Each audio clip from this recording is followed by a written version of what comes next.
பொழியும் பச்சை மரங்கள் நிறைந்த ஒரு அழகான காட்டில் நிலாக்காடு என்ற இடம் இருந்தது.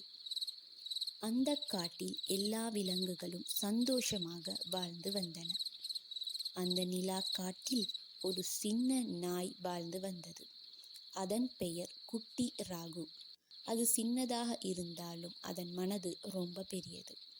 ராகு பெரிய நாய்களைப் போல் ஓட முடியாது. அதனால் சில விலங்குகள் ராகுவை பார்த்து சிரிப்பார்கள். ஆனால் ராகு யாரையும் வெறுக்கவில்லை.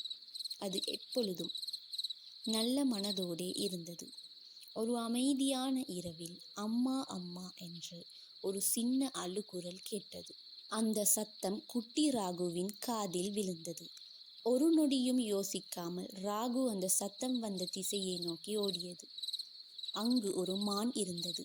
ராகு அதனை பார்த்து, பயப்படாதே, நான் உன்னோடு இருக்கின்றேன் என்று மெதுவாக சொன்னது. அப்போது திடீரென்று ஒரு பெரிய பள்ளம்.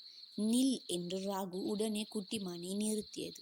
சின்ன நாயாக இருந்தாலும் ராகு ரொம்ப புத்திசாலி.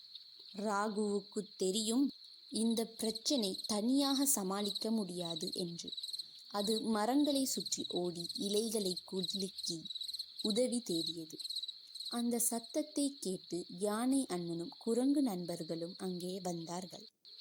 என்ன நடந்தது என்று அவர்கள் கேட்டார்கள். யானை அண்ணன் தனது துதிக்கையை பயன்படுத்தி பள்ளத்தை மூடி பாதுகாப்பான வழியை உருவாக்கினான். அனைவரும் மகிழ்ச்சியடைந்தார்கள். மான் குட்டியை அம்மா கட்டிப்பிடித்தது. நன்றி சின்ன ஹீரோ என்று ராகுவை பார்த்து சொன்னது. அடுத்த நாள் காலை நிலா காட்டில்